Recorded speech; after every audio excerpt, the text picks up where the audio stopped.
minha. Olha, eu gosto dele, viu? Agora, as bichinhas que estão tão complicadas na minha matéria, mas um showzinho, eu convidei elas para poder fazer uma vez, né? Vamos ver se elas vão passar ou repassar. Eu vou chamar elas de uma daqui. Fernanda Beatriz! Ei, Maria Vitória! Eu fiquei sabendo que vocês duas tão complicadas na minha matéria, né? A professora também com a prova daquela que você não fez, ia ficar complicado. Complicou a gente mesmo. Mas eu não sou assim, pra quem estudou. Nem chat GPT resolve. Cada vez elas vão aproveitar essa chance de ouro e vão passar ou repassar. Vamos à primeira pergunta. O que é corpo de delito e o exame de corpo de delito? 1, 2, 3 e... O corpo de delito é o conjunto de vestígios deixados pelo crime. Inclusive, a palavra corpo não significa necessariamente que o procedimento será feito em um corpo, mas sim nesses vestígios. O exame corpo de delito é uma perícia extremamente importante, onde será feito o exame técnico da coisa ou pessoa que constitui a materialidade do crime, como sinais de arrombamento, marcas de sangue e etc. O exame de corpo de delito é feito por pessoas com conhecimento técnico ou científico sobre vestígios. Tanto o exame de corpo de delito quanto as demais perícias são meios de prova. Além disso, por lei, casos de violência doméstica contra a mulher ou violência contra criança, adolescente, idoso ou pessoa com deficiência são prioridade da realização do exame de corpo de delito. Certa resposta! A sua boca, humilhação, tem boca na cara! A segunda pergunta é: diferencie as espécies do exame do corpo de delito. 1, 2, 3 e... Em regra, o exame de corpo de delito é direto. O exame indireto é feito em situações excepcionalíssimas. O direto se estabelece uma relação imediata entre o perito e aquilo que está sendo periciado. A análise é feita diretamente no objeto. Já o indireto é quando os vestígios desapareceram e não é possível o exame direto. A prova testemunhal supre a falta dele, mas não só ela, como também fotografias, gravações de áudio, filmagens, etc. Esse é o chamado conjunto probatório, que é a palavra da vítima, a prova testemunhal, filmagens e fotografias. No entanto, existem alguns crimes em que, por sua natureza, não se pode admitir o exame indireto, por exemplo, nos crimes que envolvem substâncias entorpecentes. Certa resposta! A terceira pergunta é: quais as diferenças entre o exame de corpo de delito e as demais perícias? 1, 2, 3, 4, 5, 6, 7, 8, 9, 10. Assistente de palco! O exame de corpo de delito é obrigatório nos crimes que deixam vestígios, comprova a materialidade do crime e não pode ser substituído pela confissão do acusado. Já as demais perícias auxiliam na apuração dos elementos das provas, são facultativas e examinam qualquer elemento relevante para a investigação do crime. A quarta pergunta é: eu quero saber quem deve realizar as perícias. 1, 2, 3 e já! O perito oficial ou nomeado pelo juiz deve realizar a perícia. No entanto, em casos de incêndios ou explosões, a autoridade que deve ser responsável pela execução das perícias é o Corpo de Bombeiros Militar. Mas eu não quero saber só isso, né? Você me diga um exemplo de outra perícia que pode ser feita. Eu posso pedir ajuda da minha amiga? Eu vou deixar porque eu sei que vocês não colam na minha prova. Quanto à dúvida sobre a insanidade mental do acusado, o juiz pode determinar ou os interessados no processo podem pedir para que seja realizado o exame médico legal. A próxima pergunta é o seguinte: eu quero saber, depois de uma ocorrência do crime, qual a primeira providência que a autoridade policial deve tomar? 1, 2, 3 e já! Simples. A autoridade judicial deve dirigir-se ao local e garantir a conservação da cena do crime, até a chegada dos peritos criminais. Certa resposta!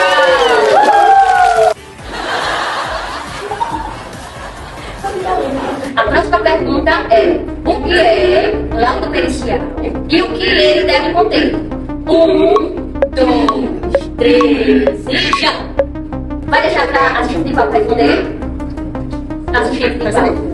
É a peça técnica onde o perito descreve minuciosamente o que é e como foi examinado, além de responder aos quesitos, ou seja, as perguntas que lhe foram feitas pelo juiz ou pelas partes. Ele é dividido em 4 partes: o preâmbulo, identificação dos peritos e suas qualificações, o nome da autoridade que requisitou a perícia, indicação do objeto periciado, pessoa, lugar, e a data do local da perícia. 2. Exposição. Narra tudo que foi observado pelos peritos. 3. Fundamentação. O que é que os fez chegarem a determinada conclusão. Conclusão técnica. Resposta aos quesitos. No entanto, nos casos em que há apreensão de drogas, é necessário que sejam feitos 2 laudos. Primeiro, o laudo de constatação, que indica a substância ou produto e a quantidade apreendida. Depois, o laudo definitivo realizado de forma científica e minuciosa e deve trazer certeza quanto à materialidade do delito. Depois de polêmicas e discussões a respeito da necessidade do segundo laudo, foi decidido pelo STJ que ele é, sim, imprescindível e sem ele o acusado é absolvido. A não ser que o laudo provisório tenha sido feito por perito oficial e garanta grau de certeza idêntico ao laudo definitivo. Além disso, a jurisprudência afirma que, assim como é aceito o laudo provisório, a ausência da assinatura do perito encarregado pelo laudo é uma mera irregularidade que não anula automaticamente. A próxima pergunta é a seguinte: quais são os sistemas de apreciação do laudo pericial e qual foi adotado pelo Código de Processo Penal? 1, 2, 3 e já! Vinculatório. O magistrado fica vinculado à prova pericial e não pode rejeitá-la ou contrariá-la. Liberatório. É o sistema adotado pelo Código de Processo Penal brasileiro, no qual o magistrado tem a liberdade de aceitar ou rejeitar a prova pericial. Essa ideia é baseada no sistema da livre persuasão racional do juiz, que prevê que o juiz tem a liberdade para decidir com a base em sua própria análise da prova pericial, desde que justifique sua decisão com os fatos e as normas jurídicas aplicadas. Se for o caso do juiz rejeitar, ele deve nomear um novo perito para realizar, se ainda houver vestígios, um novo procedimento. Palmas! Tontada dela!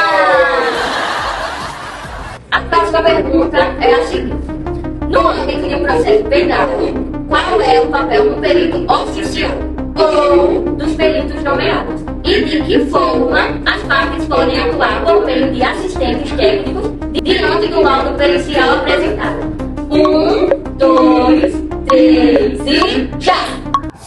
Em meio à resolução de um processo penal, existe um perito oficial, servidor público que passou em concurso para atuar, ou 2 peritos nomeados pelo juiz, que deverão ter acesso ao lugar ou objeto a ser periciado no prazo de 10 dias, podendo haver prorrogação, e apresentar um laudo minucioso sobre o examinado, a fim de auxiliar o juiz no esclarecimento dos fatos, além de responder perguntas que lhe poderão ser feitas por ele, pelo Ministério Público e pelo assistente de acusação ou defesa. Além disso, a lei admite a contratação de um profissional especializado pelas partes do processo, a fim de que este elabore o seu parecer após o laudo apresentado pelo perito oficial ou nomeados.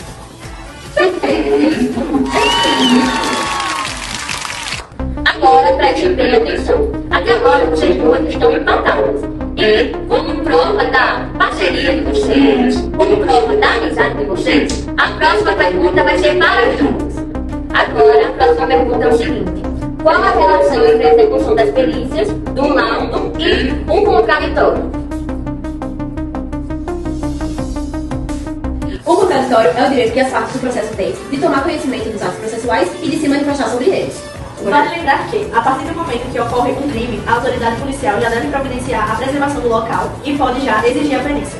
Essa é a primeira providência que deve ser tomada. Nesse momento, a defesa do acusado não está presente, pois se trata de uma fase investigativa, então não acontece debate sobre as provas. Porém, é importante dizer que o contraditório não está sendo ignorado, apenas diferido, ou seja, adiado. Afinal, as partes terão o direito de se manifestar futuramente, durante o próprio processo judicial. Perfeito! Isso que é amizade, né? Então é isso, meninas. Gostei muito da participação, mas agora não é só isso não vai ganhar um ponto. Porém, agora não, é na quarta, viu? Interrogatório é direito, presta atenção. Réu tem voz, tem silêncio e proteção. Não é só prova, é meio de defesa, com respeito e garantia. Essa é a certeza. Boa hora de falar, mas se quiser pode calar. Ninguém te obriga a se incriminar. Tem defensor de um lado, tem juiz ali também, mas só vale esse ato se o processo for do bem. Primeiro sobre a vida, depois do que aconteceu. É bifásico o esquema, é assim que se escreveu. É pessoal, não se empreste, é você quem tem que ir. Não vale fazer pressão, nem tenta te iludir. Interrogatório é direito, presta atenção. Réu tem voz, tem silêncio e proteção.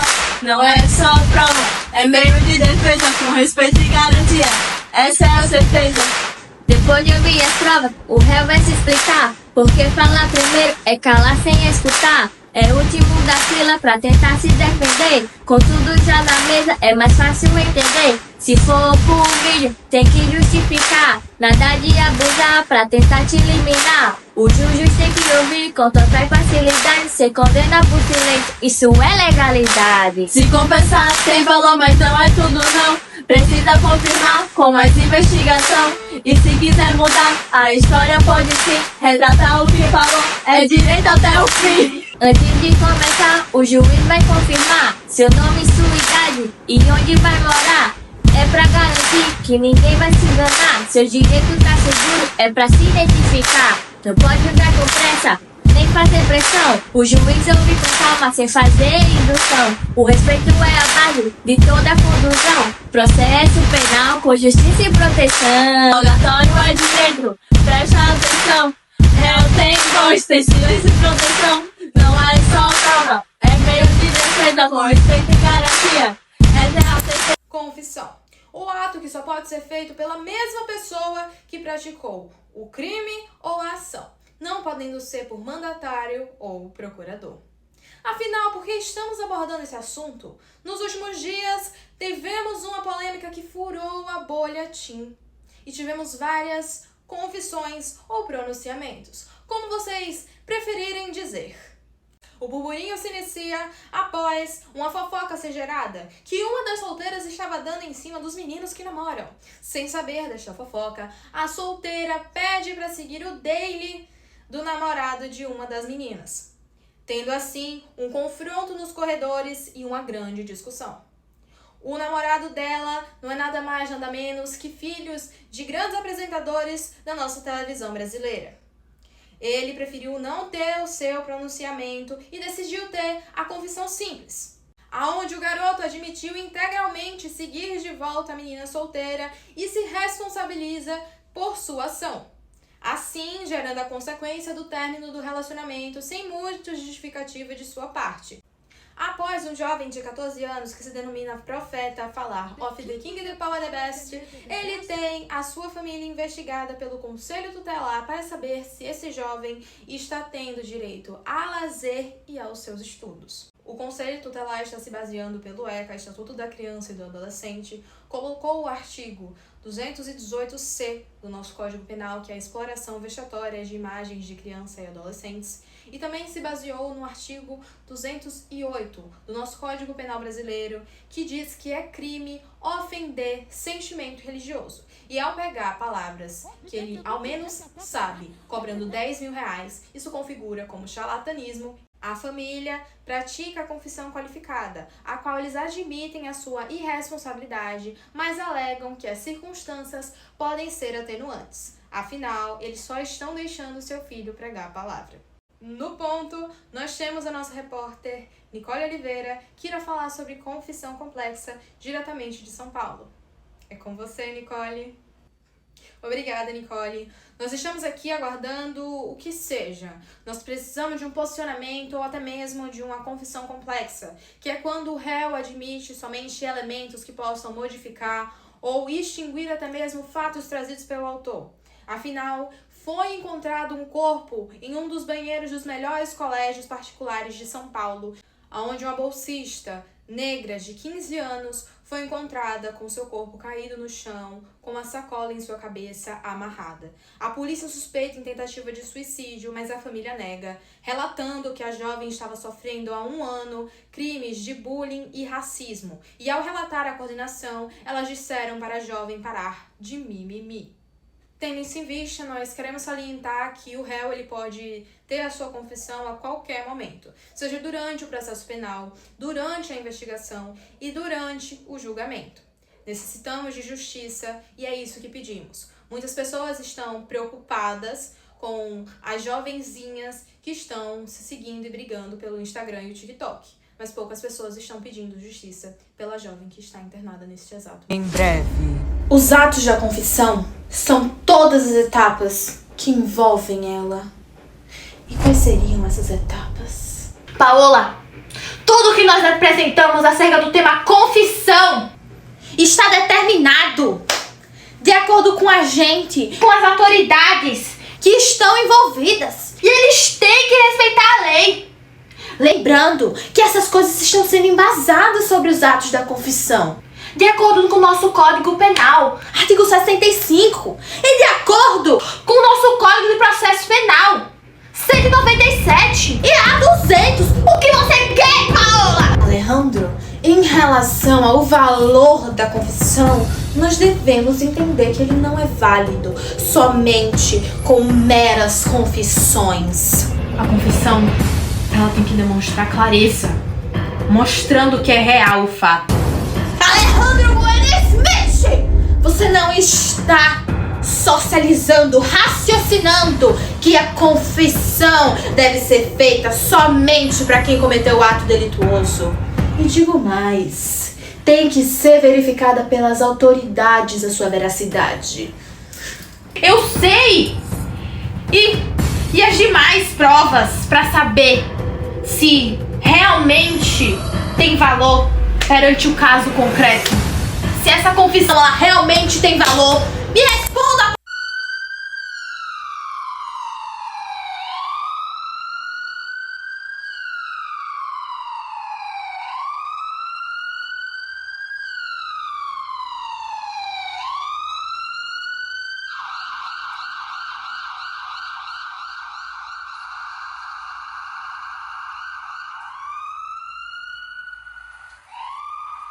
Quando alguém é vítima de um crime, a dor não termina com um ato violento. Ela continua quando a justiça começa. Porque quando ele me batia, eu achava que era normal. Ele me dizia que era porque eu merecia. E eu não entendi o que estava acontecendo, mas hoje eu sei o que está acontecendo. E hoje eu sei que a justiça está ao meu favor. Então eu preciso que vocês me ajudem. A palavra da vítima, no direito chamada de ofendido, tem força. Isso pode mudar o rumo de um processo. Mas ela não é uma testemunha. E isso muda tudo. Muda tudo porque o ofendido não tem a obrigação de jurar dizer a verdade. Sendo assim, ele não responde pelo crime de falso testemunho, que está previsto no nosso Código Penal, no artigo 342. Porém, o ofendido precisa se atentar para não cometer o delito de denunciação caluniosa, que também está previsto no nosso Código Penal, no artigo 339, no caput. Inclusive, o ofendido não precisa ter provas para ser ouvido. Em muitos casos, como os de violência doméstica ou crimes sexuais, não há testemunha. É a palavra da vítima contra o silêncio da violência. E nesse silêncio, o direito aprendeu a escutar.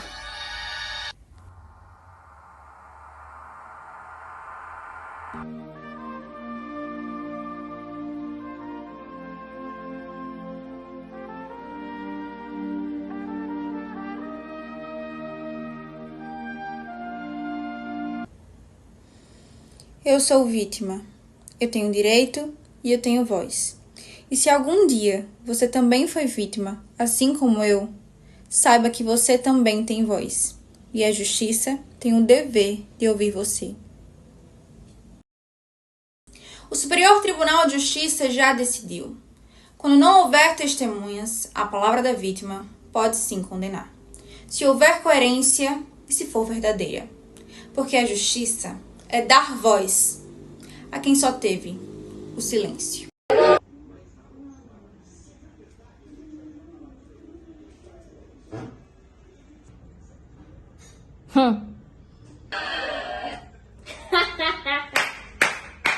Boa demais, meu Deus. Muito bom. Resenha do caralho.